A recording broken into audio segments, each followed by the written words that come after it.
વિદ્યાર્થી મિત્રો, આજે આપણે ધોરણ 5 ની અંદર વિષય ગુજરાતીની અંદર કેકાવરણની અંદર પ્રશ્ન નંબર 1 નું સંપૂર્ણ સોલ્યુશન આ વિડીયોમાં આપણે કરવાના છીએ।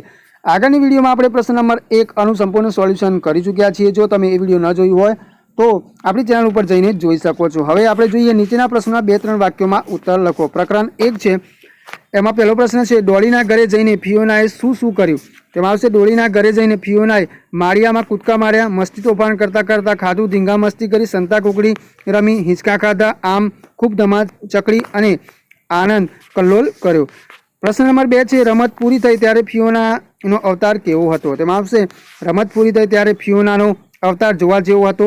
માથામાં બધે બાવા બાજ્યા હતા, ફરાક જરા ઉતરડાયું હતું, ચોટલાની રિબીન ક્યાંક પડી ગઈ હતી, હાથ પગ બધું ધૂળ ધૂળ હતું। ત્રીજો પ્રશ્ન છે, ચંદુ અને રમેશ કાતરિયામાં છે એવી જાણ મમ્મી પપ્પાને કેવી રીતે થઈ?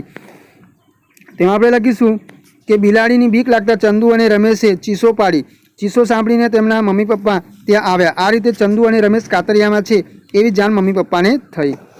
એના પછી ચોથા નંબરનો પ્રશ્ન છે, એમાં છે, કાતરિયામાં બિલ્લી પેટી એ વાતની છોકરાઓને ક્યારે ખબર પડી? તો કાતરિયામાં છુપાઈને બેઠેલી બિલ્લી ઉંદરડીને જોઈને તે ઉંદરડીને જોતા જ પકડવા કૂદકો માર્યો, ઉંદરડી બચીને નાસી ગઈ, બિલ્લી ચંદુ પર પડી ત્યારે કાતરિયામાં બિલ્લી પેટીથી એ વાતની છોકરાઓને ખબર પડી।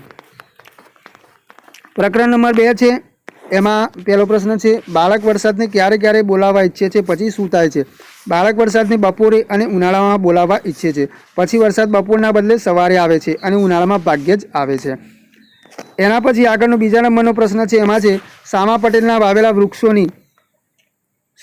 વૃક્ષોથી શો ફાયદો થયો? તેમાં આપણે લખીશું, સામા પટેલના વાવેલા વૃક્ષોથી એ ફાયદો થયો કે ઉનાળામાં બપોરે ઘણા માણસો પશુ પંખીઓ વૃક્ષોના છાયામાં વિસામો ખાય છે, કેટલાક વૃક્ષોના છાયામાં નાસ્તો પણ કરે છે।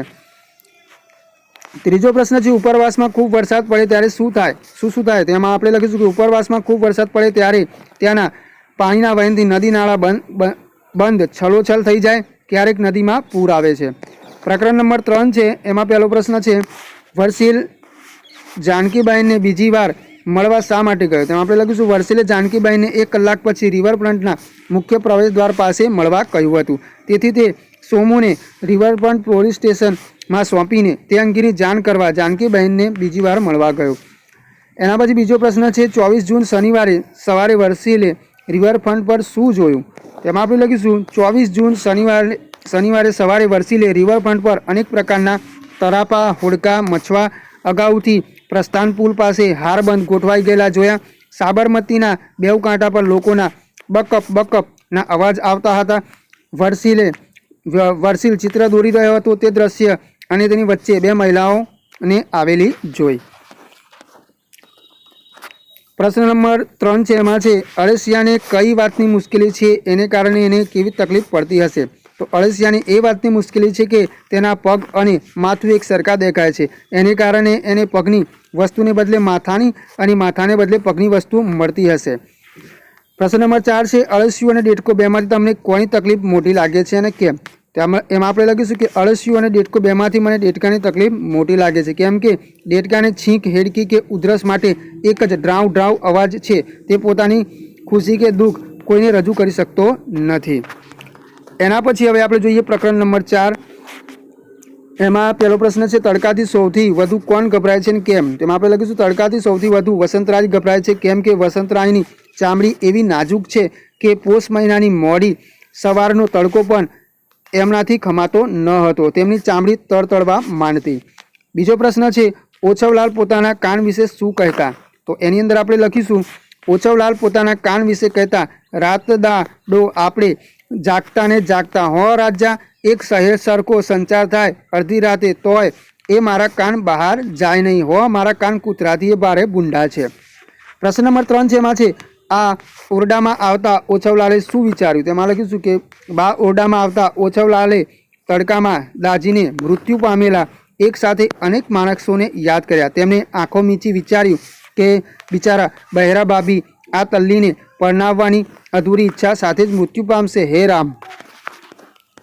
હવે એના પછી પ્રકરણ નંબર 5 છે, એમાં પહેલો પ્રશ્ન છે, દાબળધીંગી પોતાના બચ્ચાને શા માટે સાચવતી હતી? તેમાં આપણે લખીશું કે પહેલવાન બચ્ચા તરફ ત્રાંસી નજર નાખતો રહેતો તે ઘણીવાર તો બચ્ચાને ભારે પંજા ફટકારવાની કોશિશ કરતો હતો, તેથી દાબરધીંગી પોતાના બચ્ચાને સાચવતી હતી.